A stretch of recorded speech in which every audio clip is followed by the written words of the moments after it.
প্রথমবারের মতো আলহাজ মকবুল হোসেন কলেজে শিক্ষার্থীদের জন্য কুইজ প্রতিযোগিতা ও পুরস্কার বিতরণ অনুষ্ঠান আয়োজন করা হয়। প্রধান অতিথি হিসেবে অংশ নেয় বীর মুক্তিযোদ্ধা আব্দুস সালাম। সে সময় শিক্ষকবৃন্দদের পক্ষ থেকে উপহার দিয়ে তাকে বরণ করে নেওয়া হয়। বিশেষ অতিথির বক্তব্যে হাজী ইউসুফ বলেন, বিগত ১৬ বছর আমাদের পার্শ্ববর্তী দেশের চক্রান্তে শিক্ষা প্রতিষ্ঠানকে তিলে তিলে ধ্বংস করে দেওয়া হয়েছে। এছাড়াও তিনি বলেন, অবৈধ ফ্যাসিস্ট সরকার তার নিজস্ব সংস্কৃতি ও অগ্রাসনের মাধ্যমে শিক্ষা এবং সংস্কৃতিকে ধ্বংস করেছে। আমি বলতে চাই, আপনারা দেখেছেন বিগত ১৬ বছর শিক্ষা প্রতিষ্ঠানকে তিলে তিলে কিভাবে ধ্বংস করা হয়েছে। আমাদের পার্শ্ববর্তী দেশের চক্রান্তের মাধ্যমে আমাদের শিক্ষা প্রতিষ্ঠানকে কিভাবে ধ্বংস করা হয়েছে। বিএনপি যখন ক্ষমতায় ছিল, আপনারা দেখেছেন আমাদের ওসমান ফারুক স্যার শিক্ষামন্ত্রী ছিলেন, এহসানুল হক মিলন প্রতিমন্ত্রী ছিলেন। কিভাবে সারা দেশে আপনি বিদ্যুতের ব্যাগে গিয়ে ওনারা যেভাবে নকল মুক্ত করেছে শিক্ষার মানদণ্ডকে কোথায় নিয়ে গিয়েছিলেন। আওয়ামী লীগ এসে অনেক আন্দোলনের পরও কোন শিক্ষক কর্মচারীদেরকে সেই ফ্যাসিলিটি দেওয়া হয়নি। শিক্ষা ব্যবস্থাকে ধ্বংস করার জন্য সর্বরকম আমাদের পার্শ্ববর্তী দেশ সেখান থেকে বই চাপে আনা হয়। এখন কেন লাগে না? এখন কি বাংলাদেশে সেই অবস্থা নাই? আর অবৈধ সরকার নাই, কিন্তু প্রতিষ্ঠান তো আমাদের দেশে এখন তো ইন্ডিয়াতে বই চাপায় আনা লাগে না। আমাদের কোটি কোটি টাকা, হাজার হাজার কোটি টাকা, ৬ কোটি টাকা বিদেশে চলে যেত।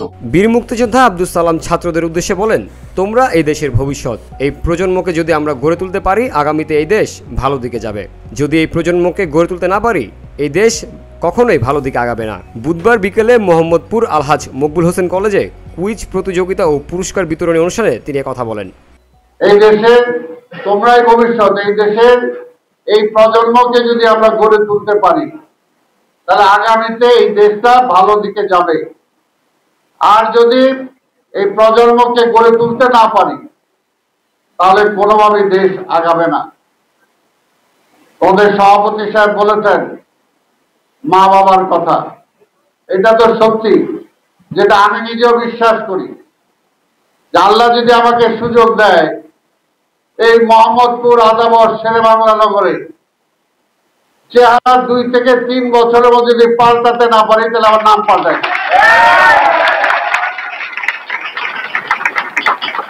এটা সম্ভব, আবার সম্ভব এই তরুণদেরকে নিয়ে সম্ভব। তরুণদেরকে নিয়ে সম্ভব। আমরা যখন স্কুলের ছাত্র ছিলাম, কলেজের ছাত্র ছিলাম, তখন এলাকার কাজকর্ম করেছি।